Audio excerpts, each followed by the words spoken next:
orthodoxy. A couple of things I wanted to clarify with you that it seems like you had some misconceptions about. First of all, the video that you responded to was a response, which is pretty obvious, to somebody within my own community. So there are some pretty things that are considered general knowledge within our community, and one of those things is something that's in a book that Gerald Gardner wrote called The Meaning of Witchcraft, where he talks about the fact that the word witch in the Bible may have meant poisoner. So that's what I was speaking of. If you want other, scholarly sources to that, Reginald Scot wrote The Discoverie of Witchcraft. It was an anthology that was, for, I think it was a couple hundred years history, and he also talked about that in the time of King James. Yeah, I mean, I didn't say that was a matter-of-fact thing. I said some say that. So to act like I was using that as the premise of my argument, a little disingenuous. So regardless of tradition, witchcraft exists within every tradition of every religion, and those that are non-religious. The Bible is not the essence of Christianity. You had said that all Christians are Bible-believing that it to be sacred text. That's actually wrong. There are many Christian sects that do not believe the Bible is the inerrant Word of God, no matter what version you're looking at. Some of those, for example, are some people within the Episcopalian tradition who do not see the Bible as the inerrant Word of God. My mother is an Episcopalian, does not see the Bible as the inerrant Word of God. She sees it as a guideline written by men who are talking about a specific person who existed, but they didn't get everything right. The belief that the Bible, the belief in Jesus is not contingent on one's interpretation or obedience to the Bible. Otherwise, no one would be Christian, because no one can completely follow all the parts of Christianity. Okay, let's see. You said that the Bible did not exist before or that the Bible existed before Christianity because of the Torah. Well, the Torah is not the Bible. The Bible itself did not exist until way after Christianity. And even then, there were many Gospels that were taken out of what we now recognize as the Bible. So, no, the Bible did not exist until after Christianity. Before that, that was the Torah. So, that's not the Bible. And you can ask any Jew, they'll tell you that's not the Bible, that's the Torah.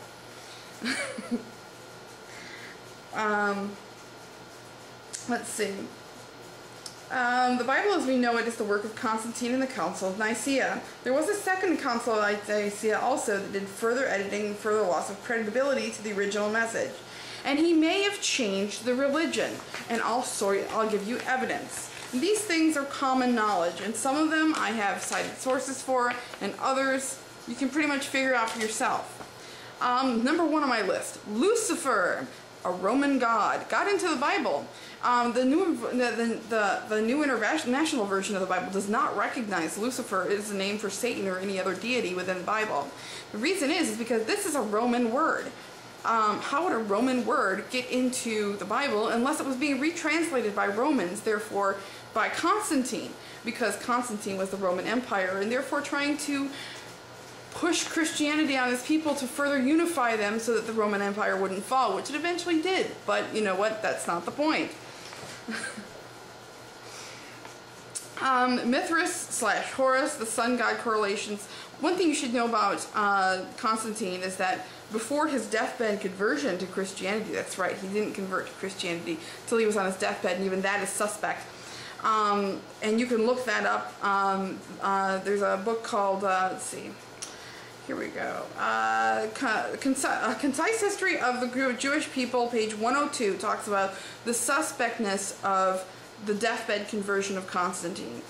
Okay? Evidence that he needed unification to keep his part of the Roman Empire from falling. Constantine's Sword by James Carroll.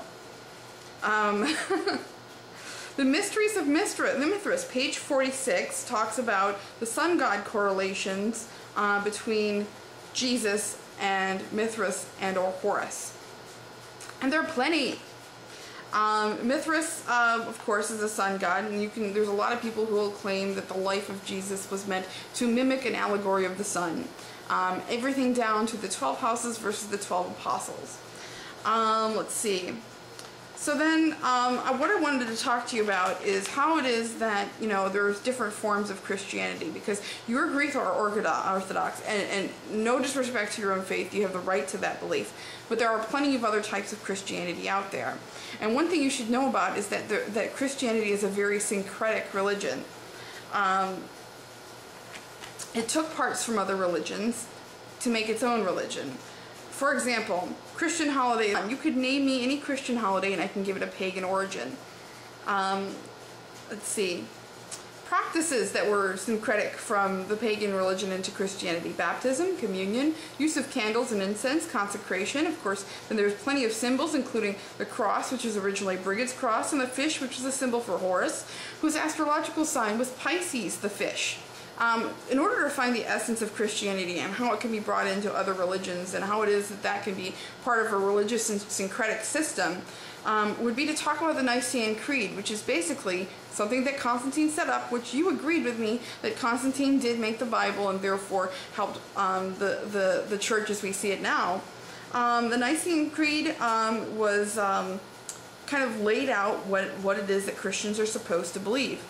It didn't talk about the Bible.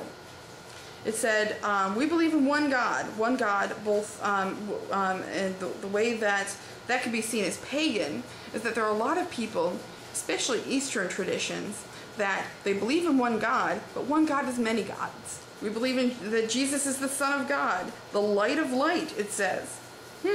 Sounds like the sun god to me. For us men and our salvation came down and was incarnate and was made man.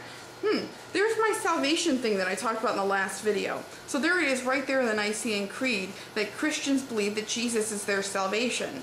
Now another thing about the pagans is that they believed that the Christ anointed one was the sun, and that when the sun came back from winter, that it was their salvation from this, you know, deathly cold winter. Yeah. Okay. Suffered on the third day, and he rose again and ascended into heaven. I'd really like you to read something called The Christ Conspiracy by Archia S. Basically, the 3 days of darkness during the summer solstice and then the reemergence of the sun is very much an allegory of that. Okay, so you said that there's no way, there was never any polytheistic part within Christianity or Judaism. That is also wrong. There was a goddess of the Hebrew people called Asherah, who was known to be in many cave drawings and other things as the consort to Jesus. Please read, there's a book by Tilda Binger called Asherah, and there's another one by Rosemary Radford Ruther called Goddesses in the Divine Feminine, that talks about Asherah and her being the wife of God, basically.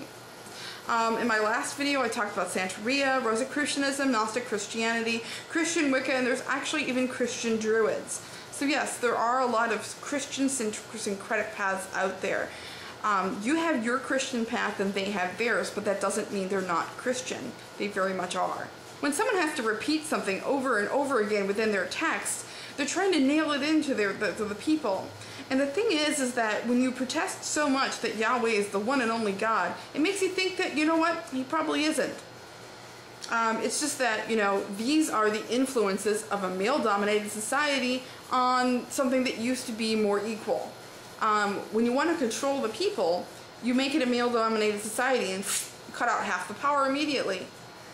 The Bible tells an abridged story of Jesus. You've got the missing 18 years of Jesus, right? Which he probably had a family, he had kids, married Mary Magdalene, whatever he did, there's a lot of time missing there. You know? But the thing is that there's missing 18 years of Jesus. There's a missing 18 minutes to the Watergate tape. So I always found that funny.